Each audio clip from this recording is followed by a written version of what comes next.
নমস্কার বন্ধুগণ, কেমন আছো সবাই? তো শরীর খারাপের মধ্যেও আমাকে আমার এক্সামের প্রিপারেশন চালিয়ে যেতে হচ্ছে, বিকজ পাস করতে হবে। And don't ask me about this papers bro, because তুমিও জানো কী জন্য দরকার, আমিও জানি কী জন্য দরকার।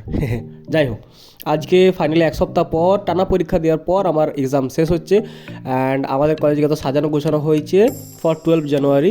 এখনও প্রিপারেশন চলছে, সব কমপ্লিট হয়নি, বাট আনফর্চুনেটলি আমরা থাকতে পারছি না, কারণ আমরা বাড়ি চলে যাচ্ছি এক্সাম শেষ হয়ে যাওয়ার জন্য। অ্যান্ড এখন এক্সাম শেষ হয়ে যাওয়ার কারণে আমার কাছে এখন মেনলি দুটো কাজ। নাম্বার ওয়ান ইজ স্ক্রিপ্ট লেখা, yes, and number two is চা খেতে খেতে স্ক্রিপ্ট লেখা। বিকজ আমি ভেবেছি এবার থেকে কোয়ালিটি কন্টেন্ট আনা ট্রাই করবো, বসে সময় নিয়ে স্ক্রিপ্ট লিখে সব ভেবে চিনতে। বিকজ যা তা কন্টেন্ট এখন কেউই দেখে না, আর সব থেকে বড়ো কথা আমি স্যাটিসফাইড হই না।